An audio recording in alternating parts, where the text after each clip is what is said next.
ಉದ್ಘಾಟನೆಗೆ ಆಗಮಿಸಿರುವಂತಹ ಪರಮಪೂಜ್ಯರಾದಂತಹ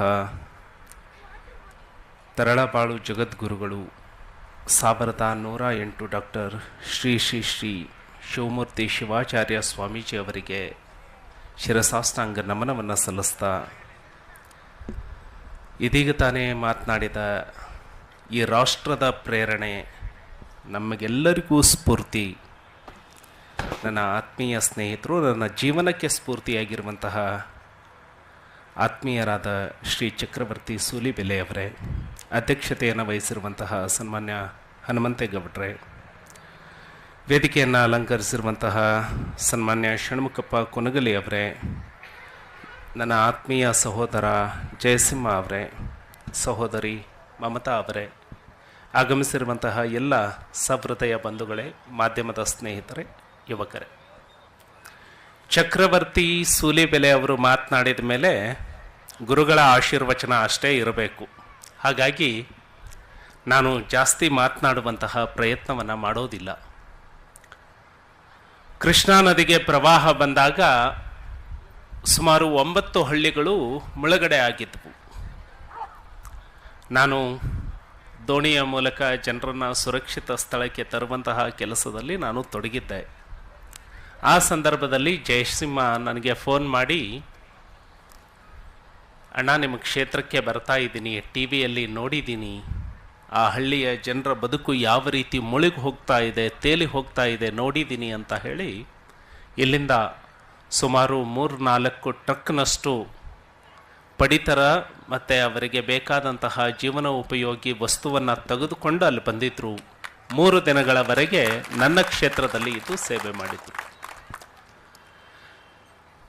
ಸಹೋದರ ಚಕ್ರವರ್ತಿ ಸೂಲಿಬೆಲೆ ಅವರ ಮಾತನ್ನ ಕೇಳಿದಾಗ ನಮಗೆ ಅನಿಸುತ್ತೆ,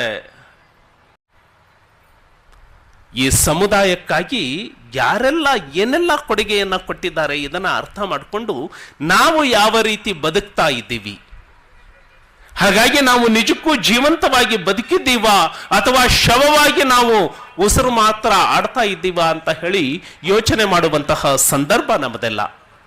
ಈ ನಿಟ್ಟಿನಲ್ಲಿ ಜನತೆಯ ಸೇವೆಯನ್ನು ಮಾಡುವಂತಹ ಬಹಳ ಉದಾತ್ತವಾದಂತಹ ವೈಶಾಲ್ಯತೆಯನ್ನು ಇಟ್ಕೊಂಡಿರುವಂತಹ ಜಯಸಿಂಹ ಮತ್ತು ಆತನ ಬಳಗ ಜ್ಞಾಪನಂ ಫೌಂಡೇಶನ್ನನ್ನು ಉದ್ಘಾಟನೆ ಮಾಡೋದ್ರ ಜೊತೆಗೆ ಈ ಫೌಂಡೇಶನ್ನಿನ ಮೂಲಕ ಭಾಳಷ್ಟು ಜನಪರವಾದಂತಹ ಕೆಲಸಗಳು ಆಗಲಿ, ನೀವು ಮಾಡುವಂತಹ ಎಲ್ಲ ಕೆಲಸಕ್ಕೆ ತನು ಮನ ಧನ ಸೇರಿದ ಹಾಗೆ ನಿಮ್ಮೊಟ್ಟಿಗೆ ಬಂದು ನಿಮ್ಮ ಜೊತೆಗೆ ನಾನು ಶ್ರಮವನ್ನು ಮಾಡೋದ್ರ ಮೂಲಕ ನನ್ನ ಬೆವರನ್ನು ಕೂಡ ಸುರಿಸುವಂತಹ ಪ್ರಾಮಾಣಿಕ ಪ್ರಯತ್ನವನ್ನು ಮಾಡ್ತಾನೆ ಅಂತ ಹೇಳ್ತಾ, ಪರಮ ಪೂಜ್ಯರು ಇವತ್ತು ಆಸೀನರಾಗಿದ್ದಾರೆ.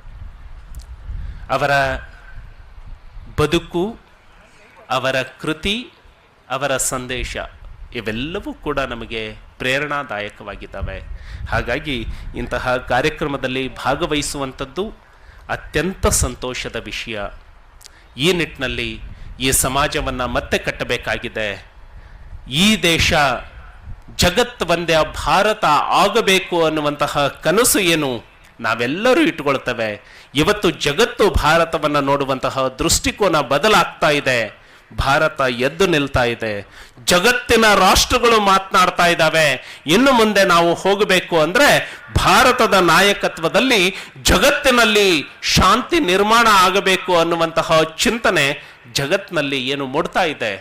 ಅದಕ್ಕೆ ನಿಮ್ಮ ಎಲ್ಲರ ಸಹಕಾರ, ಸಹಭಾಗಿತ್ವ ಅದು ಕೂಡ ಅಷ್ಟೇ ಮುಖ್ಯ ಅನ್ನುವಂತಹ ಮಾತನ್ನು ಹೇಳ್ತಾ, ನಾವು ನಮಗಾಗಿ ಎಷ್ಟು ಬದುಕಿದ್ವಿ ಅನ್ನೋದಕ್ಕಿಂತ ಈ ದೇಶಕ್ಕಾಗಿ, ಈ ನೆಲಕ್ಕಾಗಿ, ಈ ಮಣ್ಣಿಗಾಗಿ ಯಾವ ರೀತಿ ಬದುಕಿದ್ವಿ ಅನ್ನೋದು ಮುಖ್ಯ ಅನ್ನುವಂತಹ ಮಾತನ್ನು ಹೇಳ್ತಾ, ಜ್ಞಾಪನಂ ಫೌಂಡೇಶನ್ನಿಂದ ಅಂತಹ ಸಮಾಜಮುಖಿ, ದೇಶಮುಖಿ, ಹೃದಯಮುಖಿ ಕೆಲಸಗಳು ಆಗಲಿ ಅಂತ ಹೇಳ್ತಾ ನನ್ನ ಮಾತನ್ನು ಮುಗಿಸ್ತಾನೆ.